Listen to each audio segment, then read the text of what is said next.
In that moment, that will put you above 999 out of 1,000 because most people don't engage the examiner that way. Now, the examiner will not speak to you in part two, but if you can engage him like that, then it becomes a conversation. It's about your favorite restaurants, okay? Okay. You don't need to prepare this answer. Actually, I'm going to answer it for you just so that you can see the difference, okay? Did you see the Okay. question? Okay. The delivery of the answer is the most important thing. Now, let us pretend for just one moment you are the examiner, I am the candidate, and that is the part two question, okay? I'm going to answer similar to you, I suppose, but I'm going to do things just a little bit different. So here we go. I've got my notebook. I see what I want. I'll put it down in front of me. All right. My favorite restaurant. Wow, Crystal. That's a terrible question. There are so many great choices. If I had to choose one, I think I would choose a restaurant called the Sky Bar. It's located at the top of this really tall building in Indonesia where I live. It's a barbecue place, so there's a lot of meat, beef, pork, chicken. Actually, if you ever come to Indonesia, you should definitely try it. It's pretty good. Anyway, I don't go there so often because it is really expensive, but the food is delicious.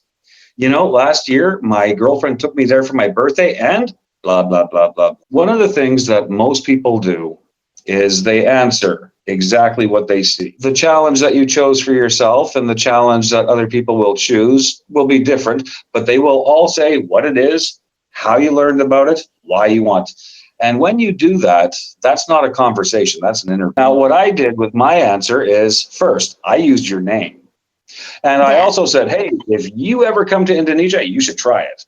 Now, in that moment, that will put you above 999 out of 1,000 because most people don't engage the examiner that way. Now, the examiner will not speak to you in part two, but if you can engage him like that, then it becomes a conversation. Number two, I did look at my notes maybe 5 times. So when you see both of my hands, I'm talking to you. But when you only see one hand, my fingers are on the keyword on my notepad. So that way, when I look down, I don't have to get lost. It just saves me time. When I use my body language, it's natural speaking. The last thing I said was, a year ago, my girlfriend took me. That's one of the things that your answer was missing. When I mentioned that, I was not thinking about the IELTS question or the language. I was just remembering having dinner with my, sorry, not my girlfriend, my wife.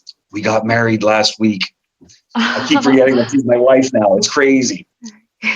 But when you use real experience or real memories, then what happens is you don't talk here, you talk here. And it is so much more comfortable. Because when you're talking from emotion, you're not focused on the test, you're just talking. This is part two speaking. Now, the example that I gave you is not great, but it's easy to understand.